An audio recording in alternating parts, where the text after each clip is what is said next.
años aportando al análisis de la calidad de vida en el territorio. Cordial saludo, nuevamente bienvenidos y bienvenidas al segundo especial en el marco de la celebración o conmemoración de los 10 años del programa Manizales ¿Cómo vamos? Hoy vamos a profundizar en una dimensión en específico, es la dimensión de demografía, una dimensión que es estructural y que da cuenta precisamente de las condiciones, de cómo de una manera u otra se forja la calidad de vida de nuestros territorios. Hoy tenemos un invitado muy especial, pero antes de conversar con él, permítanme rápidamente compartir alguna serie de cifras sobre demografía de la ciudad de Manizales. ¿Qué es importante tener en cuenta? Que cada vez somos más. Entre el año 2010 y 2021, la población ha crecido. De hecho, la población proyectada para el año 2021 estaba cercana a los 450.000 habitantes. Cada vez vivimos más en la parte urbana de la ciudad y no tanto en el campo. La pirámide poblacional también ha cambiado. El dato más reciente, comparado inclusive con el año 2010, nos está mostrando que al menos en promedio o aproximadamente 1 de cada 2 manizaleños estamos entre los 27 y los 59 años de edad. Siguiente. Adicional a ello, es importante mostrar esta gráfica, porque nos está mostrando cómo en la última década la tasa de natalidad ha tendido a la baja y en contraste la tasa de mortalidad se ha venido incrementando, generando un cruce muy interesante en el año 2020, donde por primera vez se igualaron, digámoslo así, las dos tasas. Y en el año ya 2021 hubo mayor número de fallecimientos en nuestra ciudad que número de nacimientos. Adicional, esta realidad demográfica nos está colocando también un asunto sobre la mesa y es como cada vez nacemos menos, pero cada vez estamos viviendo más, el índice de envejecimiento de nuestra ciudad ha tendido al alza. De hecho, Manizales, comparado con otras capitales del país, es la ciudad capital que tiene el mayor índice de envejecimiento. Ya cuando lo miramos a nivel del departamento de Caldas, podríamos decir que Manizales ya no es la primera, sino que es la segunda, solamente superado por el municipio de Pácora y seguido por el municipio de Salamina. Siguiente. Finalmente, para conversar ya con nuestro invitado, podríamos decir que esta información es relevante porque nos está dando cuenta de realidades demográficas de nuestro territorio. Nos obliga a hacernos nuevas preguntas con las que vamos a poder conversar con nuestro invitado. Quiero presentarles a José Faber Hernández Ortiz, investigador de la Caja de Compensación de Caldas, CONFA. Faber, bienvenido y muchísimas gracias por estar aquí con nosotros conversando. Daniel, muchas gracias por su invitación y aquí pues dispuestos para lo que mande. Perfecto. Faber, la presentación que acabamos de hacer, por supuesto que es muy corta y la realidad demográfica es mucho más profunda, pero arranquemos por lo sencillo. ¿Qué te llama la atención de esos datos que estamos presentando de demografía y sobre todo esas transformaciones que se han tenido en nuestra ciudad de Manizales? Daniel, esos cambios demográficos lo que están significando es progreso social, digamos, estas transiciones demográficas se vivieron en Europa cuando fueron desarrollándose un poco más. Entonces, digamos, esto es un síntoma natural de desarrollo y Manizales en los diferentes indicadores muestra desarrollo y estos indicadores demográficos es una prueba más de algo de desarrollo. Los países más desarrollados están envejecidos, muchos adultos mayores, de allí podemos aprender mucho de qué hacer con nuestros adultos mayores. Sus tasas de natalidad se vinieron abajo también. Entonces, estos son síntomas de eso. Hay una variable que le falta a esta ecuación demográfica y es la migración. Y una migración que en los últimos años ha sido muy grande por parte básicamente de los venezolanos y eso es lo que le falta a esta ecuación y nos falta investigar más sobre esa migración. ¿Quiénes son? ¿Cuántos son? Porque ellos han compensado un poquito esa baja natalidad. Con la llegada de los migrantes, el número de niños no se ha disminuido tanto como si no hubiesen estado los migrantes. Entonces, un poco la invitación, hay que estudiar más el fenómeno migratorio. Tomando tu respuesta, permíteme regresar a lo que son las tasas de mortalidad y natalidad. Como lo compartíamos, mostrábamos cómo en la ciudad de Manizales, aproximadamente en una década, la tasa de natalidad había disminuido prácticamente en 3.4 puntos porcentuales. Eso es una disminución significativa. Palabras más, palabras menos, quiere decir que en el año 2021 aproximadamente hubo cerca de 3.000 nacimientos en nuestra ciudad. Ese cambio, que tú lo estás viendo también de manera positiva porque es un reflejo o un síntoma de que la calidad de vida va mejorando, ¿qué implicaciones también tiene para el futuro precisamente de nuestra ciudad? ¿Qué nos deberíamos estar preguntando reconociendo esta baja en la tasa de la natalidad? Como le digo, hay que estudiar el fenómeno migratorio porque se le está añadiendo muchos niños nuevos a la ciudad, ¿cierto? Y entonces se está compensando esa baja de la natalidad.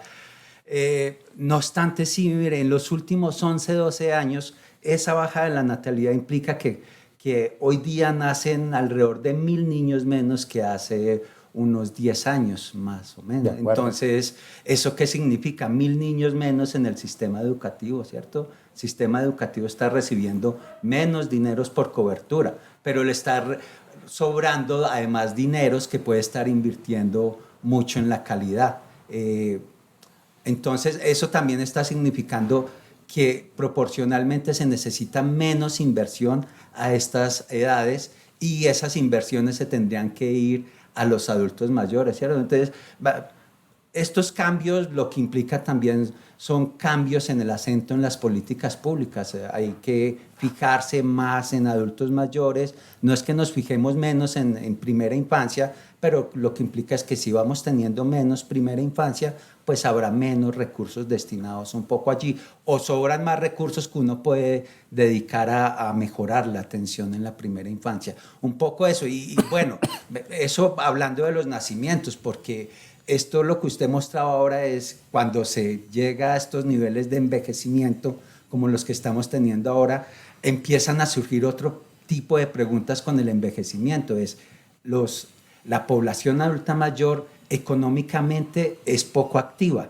Entonces, en teoría, está produciendo poca riqueza, pero ellos sí están demandando unos mayores gastos.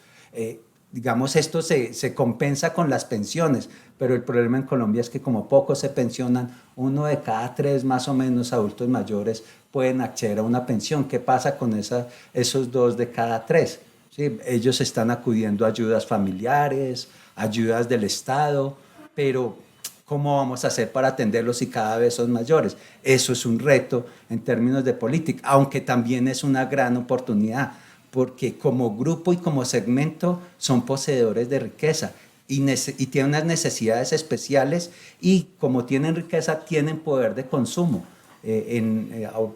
Hablando de los países desarrollados, ellos lo que han venido desarrollando es algo que llaman la silvereconomía, como la economía de las canas, ¿vale? Y están produciendo servicios y bienes y servicios para satisfacer sus necesidades y ellos son un segmento comprador muy, muy interesante. Entonces, también es una oportunidad para la ciudad cómo voy desarrollando todo ese segmento de silvereconomía, cómo se van adaptando bienes y servicios para atender a los adultos mayores, no solamente de Manizales, sino que puede ser del país. O sea, pues nos podemos volver pioneros en esto si reaccionamos rápidamente a atender las necesidades de los adultos mayores. Entonces, en últimas, hay unos desafíos y hay unas oportunidades muy grandes que afortunadamente Manizales, como vamos, se está identificando, puede poner ahí en la mesa la discusión y hacer algo para adelantarnos a esto que está sucediendo y como sabemos, el que pega primero pega 2 veces. Seguro. Y ahorita vamos a profundizar un poco en estas implicaciones que también tiene que nuestras ciudades cada vez estén más envejecidas, porque nos hacemos preguntas inclusive con el sector salud. Pero regresemos un poco a la parte demográfica y quisiera también conocer tu percepción respecto al hecho de que cada vez somos más personas las que estamos viviendo en el área urbana de nuestra ciudad y cada vez son menos personas las que están en el sector rural. Eso en términos demográficos, ¿cómo lo lees tú? Bueno, mira que durante la pandemia eso cambió un poquito, ¿vale? La gente empezó a buscar espacios más grandes, con mayor contacto con la naturaleza y estuvimos viendo cómo la población se fue migrando de la ciudad al campo, ¿cierto? Como un proceso inverso. Y claro, y Manizales tiene unas zonas rurales muy cercanas y muy conectadas con la ciudad. Y hay otro tema, y es que la natalidad donde menos ha reducido también es en el campo. Entonces, digamos que una despoblación de la zona rural no se va a dar, por lo menos en Manizales no se va a dar. De hecho, otra cosa que está sucediendo en estos años de pandemia es que al sector agrícola le ha ido bien, ¿cierto? Muy buenos precios del café, el aguacate le ha ido muy bien, bueno, una serie de cosas y estos procesos de incremento de precios han favorecido también al sector agrícola. Entonces, creo que no va a haber una despoblación del sector rural. Hay muy buenos programas educativos en el campo, hay programas de emprendimiento en el campo que están haciendo que los jóvenes se lo estén pensando si migran del campo a la ciudad. Entonces, no veo el panorama como gris en ese sentido. Va a llegar a las proporciones normales. Claro, para el campo funcionar hoy necesita menos gente de la que necesitaba antes. Los cambios tecnológicos hacen que se requiera menos gente y las familias son más pequeñas también. Entonces, eso se nota ahí, pues en la disminución de las proporciones, pero yo creo que finalmente eso se va a estabilizar y así se va a quedar. Decíamos también antes, cuando presentaba algunos datos, que recientemente 1 de cada 2 manizaleños estamos entre los 27 y los 59 años. Hace 10 años la proporción era un poco menor, porque la tasa de natalidad inclusive era más alta. Pero como tú también lo estabas mencionando, pues somos ciudades que tendemos al envejecimiento. Si esa es la realidad hoy, que 1 de cada 2 estamos en esta franja de edad y avisorando precisamente el envejecimiento que vamos a tener como sociedad, ¿cuáles crees tú que sean otros tipos de consecuencias que se van a poder experimentar en las próximas décadas en términos de cantidades de la población, pero sobre todo de este tipo de edades que cada vez van a ser menos? Y como lo decías previamente también, cada vez menos en aquellas poblaciones o edades que se consideran que somos económicamente activos. Bueno, o sea, la principal consecuencia, nos estamos envejeciendo, ¿vale? Lo que va a suceder y lo que ha sucedido en países desarrollados es que cada vez se va a ampliar más los años activos, ¿vale? Entonces, en términos prácticos, la edad de pensión pues, se va a incrementar, ¿vale? ¿Para qué? Para que las personas puedan estar más tiempo en el mercado laboral, porque también es un error pensar que que si las mujeres llegan a los 57, pues que ya se pueden pensionar y que no son activas y que, ¿cierto? Y que los adultos mayores no pueden aportar a la sociedad. Hay innumerables ejemplos de cómo los adultos mayores todavía son muy productivos para la sociedad. Empiezan a tener unas habilidades especiales que los califica para unos trabajos que otros no. Le voy a dar un ejemplo de México. Una empresa de salas de cine empezó a contratar a los adultos mayores para que fueran los acomodadores. Y lo que nos decían es que funcionaban perfecto porque cuando ellos le decían a alguien, vea, por favor, se acomoda allí o allá, le hacían caso porque lo veían La como, figura de la... claro, como el abuelito, y que si era un joven no le hacían caso, se lo pasaban por la galleta. Entonces ve cómo los adultos mayores empiezan a tener unas ciertas capacidades que se los dio los años, la experiencia, su figura misma. Entonces, cada vez vamos a encontrarnos más adultos mayores en el mercado laboral porque es lo normal. Si se nos está reduciendo la población en edad de trabajar porque se están volviendo adultos mayores, pues habrá que irlos involucrando más en el mercado laboral. Sí. Tomando regresemos a un comentario que hacías previamente que tenía que ver con cómo el hecho de que cada vez estemos viviendo más también está generando otro tipo de retos. Hablamos de la parte económica del mercado laboral, pero hablemos en este caso de la infraestructura de salud. El hecho de que cada vez seamos más, pero cada vez estamos más viejos y cada vez nacen menos, ¿cuáles crees tú que son esas consecuencias o esas implicaciones más fuertes que se pueden tener en el sistema de salud actual de la ciudad y, por supuesto, de próximos años? Sin duda, pues la carga económica de la atención en salud de los adultos mayores se incrementa bastante, ¿no? Los sistemas de salud van a tener que dedicar más recursos para la atención del adulto mayor. Hacia futuro, ¿qué se puede hacer? Trabajar con la población más joven en prevención, ¿vale?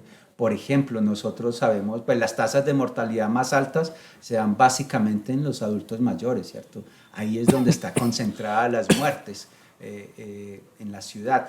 Y básicamente digamos, las dos principales causas y que en esta región son más altas que en el país, el cáncer y las enfermedades cardiovasculares. Entonces nosotros podríamos estar trabajando en prevenir la aparición o digamos que la cronicidad de estas enfermedades, digamos que van siendo naturales con la edad, pero la severidad con la que edad puede ser mayor o menor dependiendo de qué tanto me preparé para esa edad. Entonces debería haber mucha prevención, que de hecho es una obligación de las EPS, pero que hacen muy poco. Entonces debe haber muchos más recursos invertidos allí y garantizar que se hagan. Es que el problema es que la ley está, pero no la hacen cumplir, ¿cierto? Entonces, ¿dónde están las actividades de promoción y prevención para cuando se llegan a esas edades, pues seamos más saludables y no tengamos un costo tan oneroso para el sistema de salud, ¿cierto? Y en la ciudad, básicamente, concentrarse en esas dos enfermedades que son, pues se cobran cientos de vidas al año en la ciudad, el tema de cáncer y de enfermedades cardiovasculares. Hablar sobre demografía realmente es un tema que es muy apasionante y tiene multiplicidad de formas como puede ser enlazado. Ya para despedirnos, una última pregunta, Faber, y quisiera regresar al comentario que estabas haciendo sobre lo educativo, porque valdría la pena recordar un dato muy importante para la ciudad. Año 2002, aproximadamente la matrícula total, oficial y privada, en educación básica y media estaba cercana a los 82.000 estudiantes. A 2019-2020, la matrícula total en nuestra ciudad ya estaba cercana a los 52.000. Es decir, una disminución en menos de 2 décadas prácticamente de 30.000 estudiantes que dejaron de estar matriculados. Ojo, quizás haya que precisar esta afirmación. No es que dejaron de estar matriculados, es que cada vez hay menos estudiantes que pueden matricularse en el sistema educativo. Como estamos hablando de realidades demográficas, compártenos una reflexión final que nos permita entender consecuencias en términos educativos de estas transiciones demográficas.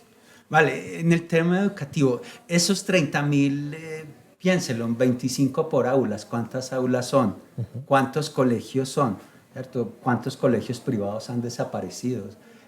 ¿Y cuántas instituciones, cuánta infraestructura se ha quedado vacía, infraestructura educativa?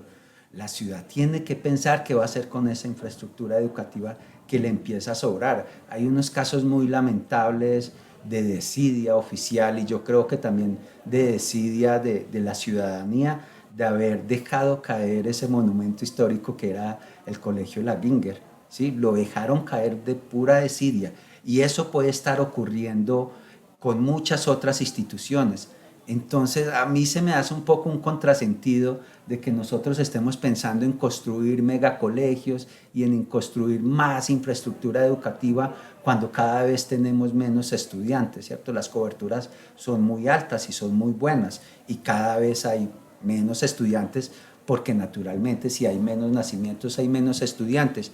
Entonces, pero ¿qué hacer con esos colegios entonces que nos están sobrando? ¿Para qué empezamos a construir más colegios? ¿Por qué no arreglamos los que tenemos y esos que se nos están quedando desocupados, qué vamos a hacer con ellos? O sea, allí podemos montar escuelas de artes y oficios, de cultura, bueno, toda una serie de cosas que dinamice las propias comunidades, o sea, démosle otro uso a esta infraestructura educativa, pero estamos en mora de hacerlo porque estamos viendo cómo se nos caen nuestras instituciones y no hacemos nada. No hacemos nada y es una cosa que se va a seguir presentando. O sea, lo que se presentó con la Ginger se va a seguir presentando si no le metemos mano. Ya se estaba cayendo la Juan 23, el Alfonso Pomarejo. Si no le meten mano, se nos cae. Y le metieron mano porque tuvieron que poner acciones judiciales. Y si no, tampoco le meten mano. Entonces, estemos muy atentos a lo que está sucediendo,